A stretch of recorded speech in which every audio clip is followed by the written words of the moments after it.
How does a patrol of soldiers, caught in a ditch under fire from 3 directions at once, with Taliban fighters advancing, and no route out that does not lead directly into the guns, end the engagement by running toward those guns with fixed blades on their rifles? How does an institution that quietly assessed one of its own soldiers as psychologically damaged, documented the assessment, filed it away, and said nothing, then deploy that man to Afghanistan, watch him do something extraordinary, hand him its 3rd highest award for gallantry, and face no meaningful consequence when he discovers years later what it concealed? And how does a weapon last used in anger on this same ground, in this same province, against a predecessor of the same enemy in 1880, become the thing that breaks a 21st century ambush in the most IED-saturated district in Helmand? Before we go further, tell me in the comments whether you knew the British Army used fixed bayonets in Afghanistan, because what you are about to discover will change how you think about what that campaign asked of the people it sent. Watch until the end, because the moment that decided this fight was not the charge itself. It was what one corporal chose not to do when he finally got there. He turned to his soldiers in the ditch, and he asked them if they were happy. Then let's go. To understand what happened in the fields outside Kakaran village in October of 2011, one must first understand what Britain had been doing in Helmand Province for the previous 5 years, and why the men doing it had begun to refer to themselves, sometimes with dark humor, and sometimes without any humor at all, as participants in the 4th Anglo-Afghan War. The first 3 had not gone well. The British expedition to Afghanistan in 1839 had ended with the near-total destruction of an army in the passes of the Hindu Kush. 16,000 soldiers and camp followers dead. One man arriving at the walls of Jalalabad on a dying horse to explain what had happened. The Second Anglo-Afghan War of 1878 had secured a military victory and a diplomatic humiliation that settled nothing about who would ultimately govern the country. The third, in 1919, had lasted barely 3 months and produced a treaty whose terms the British government found embarrassing to explain to Parliament. Each expedition had proceeded from the confident assumption that the specific circumstances of this particular deployment made it different from the previous ones. Each had discovered otherwise. When NATO troops arrived in Afghanistan in 2001, following the attacks of September the 11th, they did so with the full weight of modern institutional confidence behind them. The technology, the resources, the strategic clarity, the historical distance from what had gone before. The Taliban in Helmand Province did not share that confidence. They named the new war the 4th Anglo-Afghan War themselves, invoking it not as an insult, but as a statement of continuity. Their propaganda invoked, with considerable precision, the Battle of Maiwand of 1880, a catastrophic British defeat that had occurred in Helmand Province, on ground within walking distance of where British soldiers would spend the next 8 years patrolling. This was not an accident of geography. It was a statement of intent, made from the first day the British arrived in the province. Operation Herrick was Britain's contribution to the NATO-led International Security Assistance Force mission, commencing in 2002. At its peak in 2010 to 2012, 9,500 British troops were deployed across Afghanistan. 454 of them did not come home. The operation produced more British fatalities than the Iraq and Falklands Wars combined, and it has been called the bloodiest sustained commitment of the British Army since Korea. That assessment does not exaggerate. From April of 2006, when 3,000 troops deployed to Helmand Province under orders that described the mission primarily as reconstruction and stabilization, the campaign's true character declared itself almost immediately. The Defense Secretary had told Parliament before the deployment that he hoped the mission could be completed without a single shot fired. By the summer of 2006, the fighting around Sangin, Musa Kaleh, and now Zad was being described by commanders on the ground as the most intense combat the British Army had experienced since the Korean War. The reconstruction mission had become a war. It had done so within months, and it would remain a war for the next 8 years. There is a mechanism that historians of military campaigns have identified across 2 centuries of expeditionary warfare, and it operated here with characteristic efficiency. The logic that produces the decision to deploy, that we will stabilize a country, secure its government, build its institutions, and leave it more orderly than we found it, frequently outlasts the conditions that justified the logic. What changes as the deployment proceeds is the character of what is actually happening on the ground. What does not change, for the soldiers executing orders in that ground, is the reality of the deployment itself. The political framing can shift as often as press briefings require. The weight of the kit does not change. The IEDs in the dust do not change. The question of who is shooting at you does not change. By 2011, the shape of the British commitment in Helmand had contracted significantly from its peak. The United States Marine Corps had taken over the districts of Sangin, Kajaki, and Musa Qala from British forces in late 2010 as part of President Obama's drawdown strategy, a strategy whose existence implicitly acknowledged that a withdrawal timeline had become the operational reality, whatever the declared objectives might still be. British forces concentrated in central Helmand, primarily in the districts of Nadi Ali, Nahri Saraj, and Lashkar Gah. Operation Herrick. 15 ran from the 1st of October 2011 to the 31st of March 2012. The lead formation in Helmand was 20th Armored Brigade, having taken over from 3 Commando Brigade Royal Marines. Among the units operating under its command was the 1st Battalion, the Princess of Wales's Royal Regiment, working in Nahr-e-Saraj district as part of the 5 Rifles Battle Group. Nahr-e-Saraj was one of the most consistently lethal districts in Helmand for British forces throughout the campaign. In 2011 alone, approximately 26 soldiers lost their lives there through hostile action, almost equal to the 28 who had died in the same district the previous year.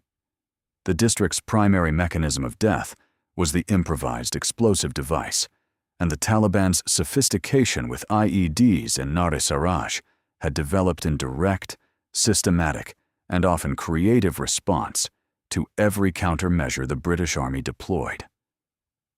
When British forces introduced vehicle-mounted and man-portable jamming devices to defeat bombs triggered by mobile phone signals and radio-controlled detonators, the Taliban dispensed with electronics entirely and switched to pressure plates, 2 strands of copper wire suspended between wooden planks that completed a circuit when a soldier's boot compressed them, detonating whatever explosive had been packed into the ground below. When metal detectors arrived on patrol, the Valon sweepers, whose operators became among the most exposed soldiers in the theater, devices appeared built with wood casings and matchstick shavings, reducing metal content below the threshold that detectors could reliably identify. When Valon operators began clearing routes with systematic care, the Taliban buried devices weeks in advance, allowing the disturbed soil above them to settle back to the natural surface texture that trained searchers were looking for. The ground in Nahr-e-Saraj could not be trusted. The soldiers who patrolled it knew this, carried the knowledge at every step, and patrolled it anyway. In the Nahr-e-Saraj district, near the Helmand River, there was a village called Kakaran, and every time British soldiers walked into Kakaran, the locals dropped their tools and fled. The pattern had established itself in the early weeks of Operation Herrick 15. A platoon from B Company, 1st Battalion. The Princess of Wales's Royal Regiment, commanded by Captain Chris Gardner, had been conducting sustained operations in and around the village since the rotation began in October. The intelligence picture was clear enough in its outline. Taliban insurgents were using Kakaran as a staging point for an IED planting campaign, and they were enforcing a nighttime curfew on the local population to keep the fields and the tracks and the irrigation ditches around the village clear of civilian movement after dark. That window, a cleared landscape, no witnesses who might talk, unobstructed access to the routes British patrols used, was when the bombs went into the ground. The curfew was not a suggestion. The population of Kakaran complied with it because the people enforcing it had made the consequences of non-compliance sufficiently clear. What made the village operationally distinctive was the precision of the early warning system the insurgents had constructed within it. When a British patrol appeared on the approaches, word moved through the village ahead of the patrol's footsteps. The farmers put down whatever they were holding. The women moved their children inside. By the time the soldiers reached the first compounds, the open ground was empty. The alleyways had gone quiet, and the only sound was the wind off the Helmand River through the dried crops. Then, from a tree line or a rooftop or the lip of a drainage ditch, came the first crack of machine gun fire. Gardner's platoon had experienced this enough times to read the evacuation as the warning signal itself. The moment the fields cleared was the moment to expect the guns. This is worth sitting with for a moment, because it is easy to misread. The civilian population of Kakaran was not expressing hostility toward British soldiers by running when they arrived. What they were expressing was the calculation of people who had spent years in the middle of a war and had become expert at identifying the most dangerous place to stand. The space between an arriving British patrol and an arriving Taliban ambush was a space in which civilians had no safe role to play. They knew this with the certainty of accumulated experience, and they acted on it. Caught between an insurgency that would punish cooperation with foreign forces and a foreign military force whose presence reliably produced firefights around their homes, the civilians of Kakaran made the only rational decision available to them. None of this made Kakaran safe. It made it a village where the adults had learned, through necessity, to move very quickly when certain figures appeared on the horizon. After weeks of hard fighting through October and into November, B Company had progressively reduced Taliban freedom of movement in and around the village. The insurgents were no longer holding Kakaran as an uncontested base. They had been pushed back, their positions disrupted, their confidence in the area's security eroded. But the IED curfew was still in place. The Taliban retained enough influence over the population and enough practical access to the routes around the village to continue planting devices under cover of darkness. The operational objective, breaking that curfew specifically, demonstrating to the local population that the insurgents could no longer enforce it, had not yet been achieved. The mission that Corporal Sean Jones's patrol received was designed to address this directly.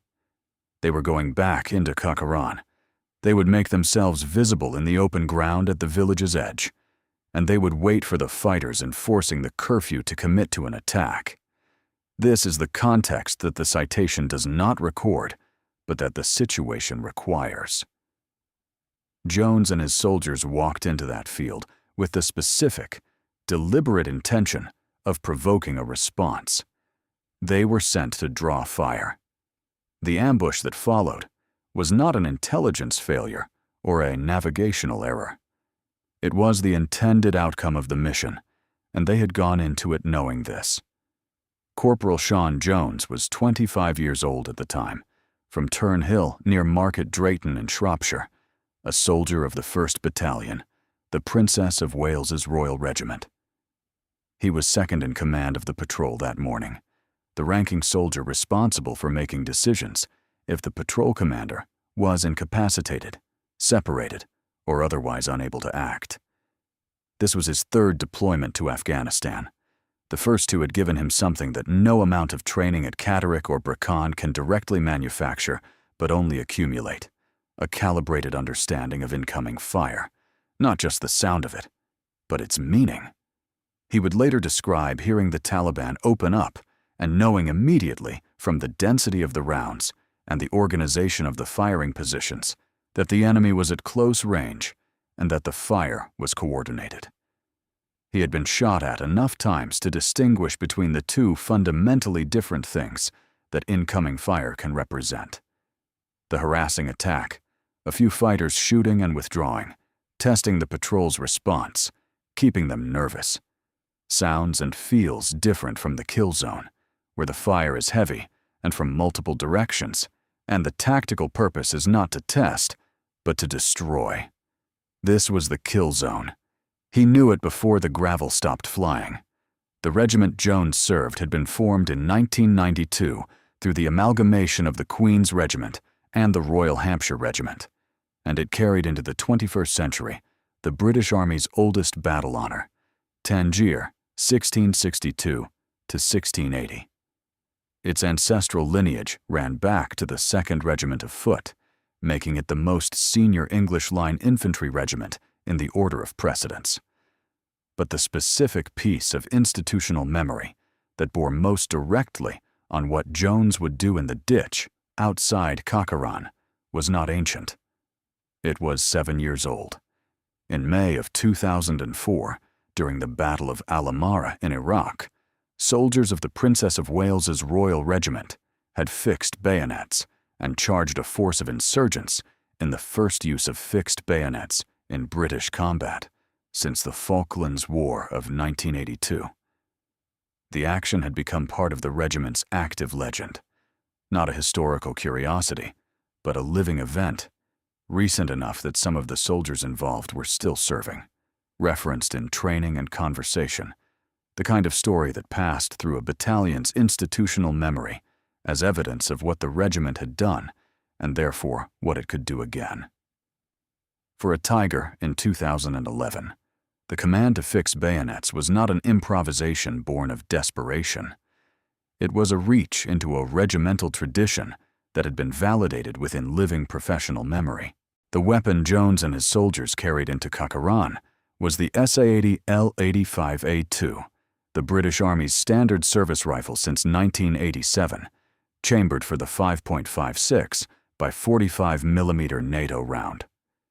By 2011, the weapon was in its second major variant, having been comprehensively overhauled by Heckler & Koch in the early 2000s to address the reliability problems that had plagued the original design. The L3A1 socket bayonet fitted to it was a specific piece of engineering, its hollow handle locked over the rifle's muzzle and flash eliminator. The blade was offset to the side of the handle, not in line with the bore, which meant that a round fired through the barrel passed beside the blade rather than through any obstruction. A soldier with an L3A1 fitted to his L85A2 had not converted his rifle into a club with a sharp end. He had a fully functional rifle, with a blade mounted to one side of the muzzle that extended the weapon's effective range downward from the distances at which bullets operate, to the distance at which a human being can be stabbed. Fixing bayonets was not a gesture of last resort. It was a declaration that the soldier intended to operate at a range that made the declaration itself a form of psychological pressure against anyone watching from across the open ground. What Jones carried that was not standard issue, and that had been in his record since 2009 without his knowledge, was a diagnosis of post-traumatic stress disorder. Before his third deployment, Jones had reported symptoms that any clinician who has worked with combat veterans would immediately recognize: persistent nightmares, intrusive recollection, the psychological disturbance that accumulates from the particular kind of sustained stress that 2 combat tours in the most violent province in Afghanistan produce in a human nervous system over time.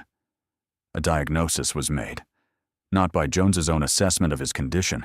He did not know the clinical terminology for what he was experiencing, but by the medical and psychological evaluation process that exists precisely to identify these states in serving soldiers. The year was 2009. The diagnosis was entered into his records. The Ministry of Defense was aware of it. Jones was not informed. When the orders came for his third deployment in October of 2011, he went to Afghanistan carrying a clinical assessment of his own psychological state that his institution had made and chosen not to share with him. The soldier who would run across open ground into Taliban fire, who would make a precise moral calculation under incoming rounds at the mouth of an alley, who would ask his soldiers whether they had consented before he asked them to charge. That soldier had been formally assessed as a man whose inner life warranted documentation and professional attention. None of that attention was provided to him. He did not know this on the morning he walked back into Kakaran. He walked in as he had walked in before. They were crossing the ditch on the way back to the checkpoint when the shooting started. Jones was emerging from the ditch when the fire opened. Most of it was coming at him directly. He was at the head of the patrol's movement, the most exposed point as they crossed back over the obstacle. He hit the ground immediately. Gravel and dirt kicked up from the earth around him as the round struck close. He had been shot at enough times to understand, from the pattern of impacts and the sound of the incoming fire, that the enemy was not far away. Later, he would say that he could tell the enemy was close, that the fire was heavy and dense, in a way that told him something beyond the simple fact of being under attack. He could read the ambush's character in the noise of it. The geometry the Taliban had prepared was exact. Fire was coming from the north and from the east simultaneously, from at least 3 separate and coordinated positions. This is the architecture of the kill zone that counterinsurgency doctrine has analyzed across decades of contact in Helmand and elsewhere. 2 or more firing groups positioned with overlapping fields of fire, arranged so that any movement the targeted patrol makes from one line of incoming rounds carries it further into another. The open field the patrol had been crossing offered no natural cover in any direction except the direction they had just come from. Jones and his soldiers pulled back to the water-filled ditch they had just crossed. They returned fire from its cover. From the ditch, at least, they were low, and the rounds were passing overhead. The ditch gave them survival in the present tense. What it did not give them was a future. From the positions they had occupied before the patrol entered the field, the Taliban fighters began to move. This was the second phase of the ambush doctrine they had refined across years of contact in Helmand. Fix the target in the open with the initial weight of fire, suppress their ability to maneuver, then advance while they are pinned to close the distance and finish the engagement at a range where their own suppression makes effective response nearly impossible. Jones and his soldiers were returning fire from the ditch, but they were stationary. Their position was fully known, and the Taliban were reducing the distance between them with every passing minute. Remaining static was not an option. That phrase appears in the official citation, and it carries the full weight of a tactical assessment made under fire. Not a figure of speech, not a narrative convenience, but the precise military judgment that the ditch was a coffin they were still breathing in. Jones assessed all of this in the seconds available for assessment, with rounds coming in from 3 directions and the sound of close-range automatic fire filling the field. What he recognized was not simply that the situation was dangerous. Every ambush is dangerous. What he recognized and described afterward with the word obviously was the specific logical design of the danger. This was an ambush planned for a patrol that would stay in the ditch, return fire from cover, and wait either for reinforcement or for the Taliban's own calculation to exhaust itself. That patrol would be dead before reinforcement arrived. He was not going to be that patrol. He fired a rocket at one of the Taliban positions. This detail is easy to lose in accounts of the engagement that move quickly to the bayonets, but it belongs at the beginning of what followed. The rocket was not fired in desperation. It was an act of deliberate offensive initiative, the first such act of the engagement, delivered from a patrol that the Taliban had designed and positioned and opened fire upon with the explicit purpose of destroying it in the ditch. The rocket suppressed one of the 3 firing points. It reduced, however fractionally, the total weight of incoming fire. And it communicated something to every soldier in that ditch and to every fighter watching from those positions. This patrol had decided to fight forward. Then Jones ordered 3 of his men to fix bayonets alongside him. 4 soldiers in total would charge. Jones asked them first. This is documented in the official Ministry of Defense citation, published in October of 2012, and it is the detail that sits at the center of any honest account of the engagement. In a ditch, in a fire-swept field outside a village in Nahr-e-Saraj, with Taliban fighters advancing toward them, Corporal Sean Jones turned to his soldiers and asked whether they were happy to do this. Not ordered. Asked. He would describe them afterward as quite young lads with their adrenaline racing, and his language suggests that he had read their individual states before he put the question. He asked because he understood, with the judgment of a soldier on his 3rd deployment, that men who have chosen to run into fire are different from men who have been ordered to run into fire, and that the difference matters when the ground between the ditch and the enemy's position is open and swept by automatic weapons. They said yes. He shouted, "Follow me." They went over the top. 2 of the 4 soldiers remained at the ditch as the charge went forward. Their function was suppression, keeping the Taliban's heads down, degrading the accuracy of the fire sweeping the open ground, maintaining pressure on the positions Jones and the others were running toward. This is the element of the engagement that the headline account consistently omits. The bayonet charge was not 4 men running blindly across open ground. It was a coordinated tactical movement in which 2 soldiers created the conditions that made 2 other soldiers' advance survivable, while Jones held the assault element together across the distance between the ditch and the enemy. Remove the suppressing fire, and the charge becomes a run into unimpeded machine gun fire at close range. The soldiers who stayed at the ditch made the charge possible. Their names are also not in the public record. Jones ran. He would later describe what happened to his pace with the phrase British Army soldiers use for this specific phenomenon. He got his commander's legs on. Adrenaline in a charging soldier does not merely accelerate the heartbeat and narrow the perceptual field. It drives the legs. It produces movement faster than the conscious mind has formally authorized, the body executing its most ancient survival program, while the cognitive processes are still receiving the sensory data of the situation. Jones was moving very quickly across the open ground, quickly enough that he outpaced his soldiers and found himself, at some point on that open ground, running alone.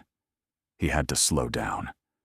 When he slowed, the Taliban re-engaged him directly, and he used the moment to organize his men to attack the firing points rather than simply run at them, bringing the assault element back into coherence before the final approach to the enemy's position. At the mouth of an alley leading toward the Taliban's firing position, Jones had a grenade ready. He had pulled it. He was at the alley's entrance with the grenade in his hand, and Taliban fighters withdrawing through the alley ahead of him. He looked at the buildings around the alley mouth. They were occupied, civilian structures with people inside them, in a village where the British mission had been specifically to protect those people and demonstrate that they could be protected without being put in danger. Jones put the grenade back. He put it back. Under incoming fire, having just run the length of a football pitch through automatic weapon fire, at the moment of final approach to an enemy position whose fighters were still capable of killing him, Jones made a moral calculation in the time available for moral calculations at the end of a bayonet charge, and he chose the option that might allow the enemy to escape, rather than the option that would certainly have endangered the civilians in the buildings around the alley. The citation records the result. The speed, aggression, and audacity of his response caused the insurgents to fall back in disarray. The charge had already done its work before the alley was reached. The ambush had been designed for soldiers who would stay in the ditch. It had not been designed for soldiers who came across the field at the guns, and when those soldiers came, the design failed.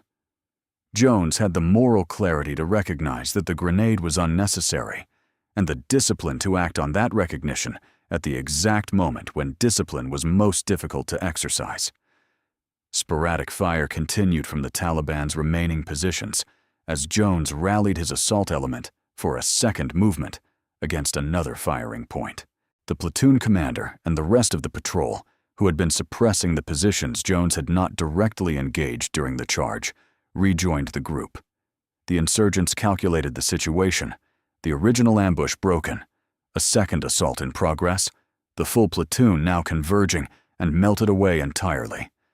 The engagement was over. The ambush that had been designed and positioned and opened with coordinated fire from 3 directions had been reversed. 29 minutes from first shot to last. 0 British soldiers killed. The village of Kakaran looked different in the days and weeks that followed. The pattern that had defined every previous patrol entry, the dropping of tools, the quiet evacuation, the empty fields, then the fire, did not persist in the way it had. The population that had spent months calculating the gap between arriving British soldiers and arriving Taliban fighters and making themselves scarce in that gap began, cautiously, and then, with increasing confidence, to calculate differently. Jones described the change in terms that are precise rather than triumphalist, because he had been in Helmand long enough to understand what a village's altered behavior actually represented. Before this, he said, the locals were wary of us. But this showed they could trust us to protect them from the enemy, and that we wouldn't endanger them while doing it. Those 2 clauses belong together and must be understood together. Protecting the population and not endangering them in the process of protecting them are not the same achievement. And in Helmand in 2011, they were frequently in tension with each other. Jones had demonstrated both simultaneously in the same engagement, and the order in which he had demonstrated them was not incidental. The charge had shown that the patrol could act aggressively enough to break an ambush and make the Taliban's position untenable. The withheld grenade had shown that this aggression operated within a moral framework that treated the people in the buildings around the alley as something that mattered more than the tactical advantage of using the weapon in his hand. The population of Kakaran had been watching. People who have spent years in the middle of a war develop a precise eye for the distinction between a force that protects them and a force that uses them as cover. And they had seen which this was. We built good relationships, he said, chatting to them on patrols, kicking balls around with the children. They knew the Taliban could no longer enforce curfews on them, and things got much better with their way of life. Contemporaneous blog posts from officers of the same battalion during the same rotation confirm this transformation. After B Company's sustained engagement in Kakaran, the village was described as a success story in Helmand Province, a place that had transitioned from contested insurgent ground to something approaching ordinary civilian life under Afghan government authority. The school attendance in the district was climbing. Children whose parents had spent months measuring whether it was safe to let them be visible when foreign soldiers were present were now visible in the fields and on the tracks. This is not a small thing. In the specific, bounded terms of the mission that Jones's patrol had been sent to execute, the action outside Kakaran had accomplished what it set out to accomplish. In October of 2012, the Ministry of Defense published the Operational Honors and Awards list covering the period of Operation Herrick 15. Corporal Sean Jones was one of 7 recipients of the Military Cross. His citation described an engagement lasting 29 minutes of heavy and sustained insurgent fire in which he had demonstrated unflinching courage and extraordinary leadership in the face of extreme and tangible danger. Fighting a determined enemy force on ground of their own choosing, the citation concluded, he had epitomized the best qualities of the British infantry: gritty determination, controlled aggression, tactical cunning, and complete disregard for his own safety. The award was presented by the Prince of Wales. Jones also received the Most Outstanding Soldier of the Year, Award for 2012, presented at the same ceremony. The citation does not mention the grenade. The grenade is not the kind of thing that appears in citations, but it is the thing that most precisely describes what kind of soldier produced that citation. Jones had done what the Army had sent him to do. What the Army then did with the man who had done it is a separate and considerably less comfortable account. Britain began withdrawing its combat forces from Afghanistan in 2013 and completed the process on the 27th of October, 2014. The last British combat troops left Helmand. The decision had, in strategic terms, been made years before the departure. President Obama's announcement of a withdrawal timeline in 2010 had been the declaration that the campaign's purpose had shifted from achieving a defined military outcome to conducting a managed exit from a conflict whose conclusion had not gone as planned. The Taliban in Pakistan and in the mountains of eastern Helmand had not failed to notice this shift. They did not need to defeat a coalition of the world's most capable military forces in direct combat. They needed to be present and intact when those forces went home, and the announcement of a departure date had handed them a calendar. The Afghan national security forces that British and American training had spent years attempting to build into a self-sustaining institution were given this reality to face alone. On the 15th of August, 2021, the Taliban entered Kabul. The government of Afghanistan, the government that British soldiers had bled and died for 20 years in the service of protecting, collapsed in 11 days. The Afghan president fled. The Taliban moved into the presidential palace. 20 years of campaign, 454 British dead, and a cost in financial terms that exceeded £100 billion across the NATO coalition had produced an outcome that differed from the situation in 2001, primarily in the degree of chaos that attended the final departure. The village of Kakaran is in Helmand Province. Helmand Province is under Taliban control. There is a particular quality of unfairness in this sequence of events that sits beyond the general tragedy of a failed campaign, and it is worth naming precisely. The soldiers who served in Helmand between 2006 and 2014 were not responsible for the decision to deploy, the strategic assumptions under which they deployed. The decision to remain after those assumptions had been challenged by events, or the decision to leave on a timeline that effectively guaranteed the enemy would outlast them. They were responsible for executing those decisions as faithfully and competently and courageously as the institution that trained them could produce. Jones and his soldiers had done exactly this. The courage was real, and the competence was real, and neither of those things becomes false because the strategic framework in which they were exercised was the one they had been given rather than one they had designed.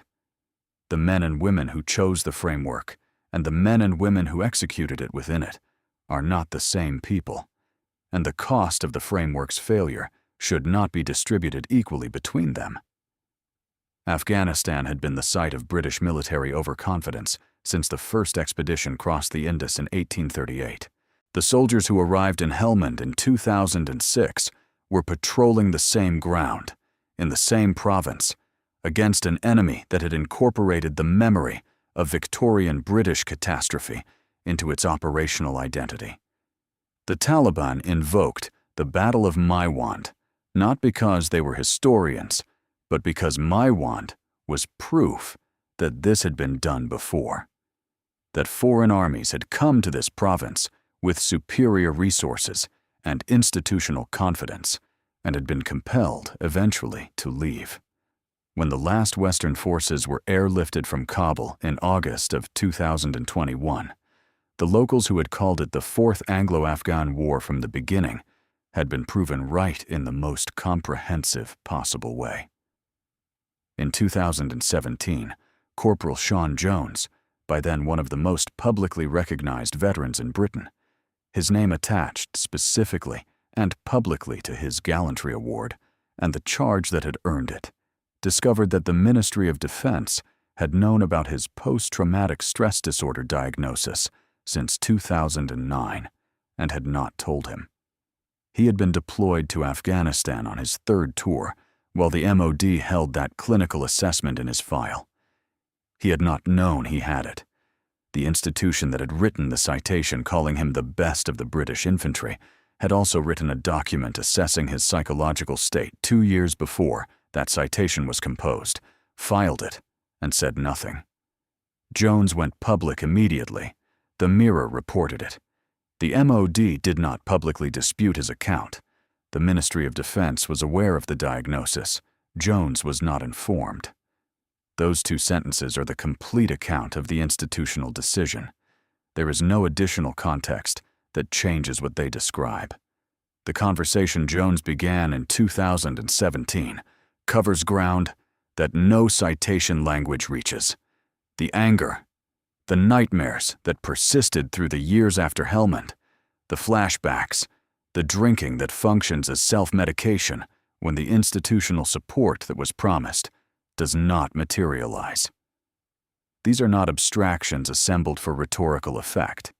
They are the specific texture of what post-traumatic stress disorder does to a person across years of unaddressed accumulation, and Jones described them precisely because he had concluded that his visibility as a decorated veteran was the only leverage available to him to make the conversation happen at the institutional level where it needed to happen. He had not sought the visibility. He could not return it. What he could do was use it for something that mattered more than the ceremonies it had been built around. His Army career ended in 2018. The end was not gradual.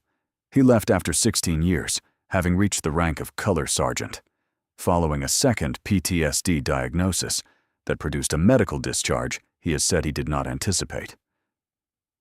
The period that followed, in his own words on his own website, involved severe anxiety, depression, suicidal thought processes, and an admission to a psychiatric unit.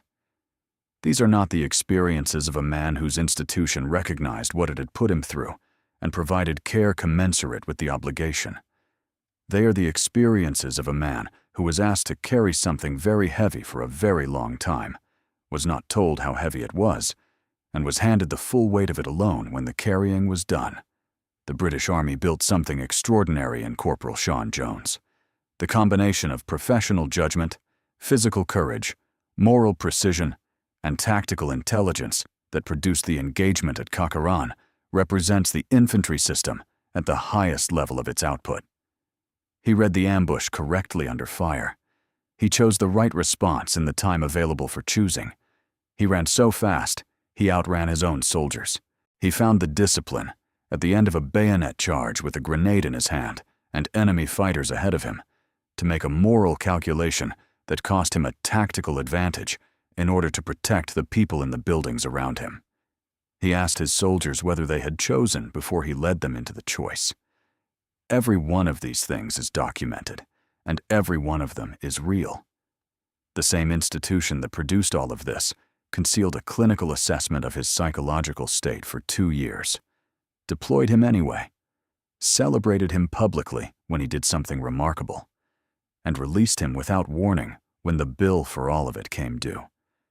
This is not an unusual mechanism in the history of institutions that ask individuals to accept extreme risk on their collective behalf.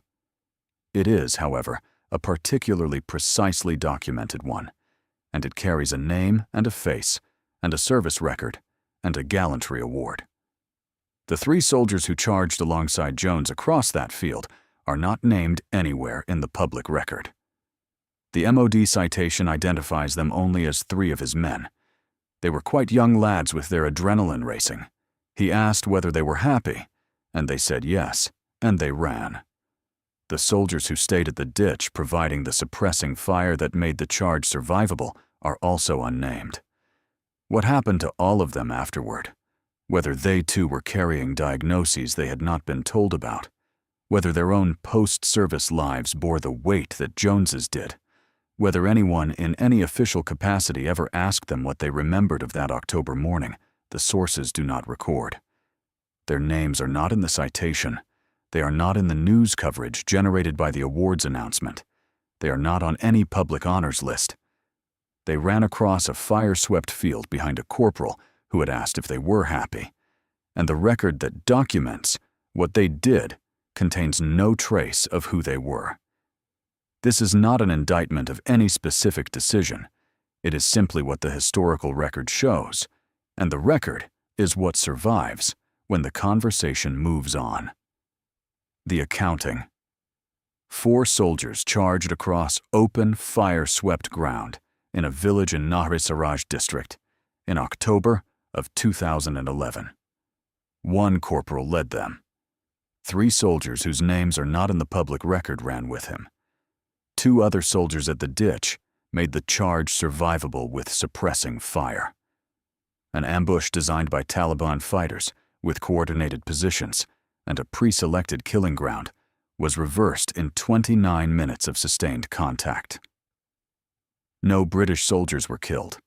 The IED curfew that had kept the population of Kakaran under nocturnal Taliban control was broken. A village that had cleared itself of civilians every time British soldiers arrived subsequently became a place where soldiers and children shared footballs in the same fields where the ambush had been sprung. One of the men involved later discovered he had been carrying a PTSD diagnosis since 2009 without knowing it. The names of the others have not entered the public record. If you think all of them deserve to be remembered, not just the name in the citation, but the 3 young lads who said yes when they were asked if they were happy, share this.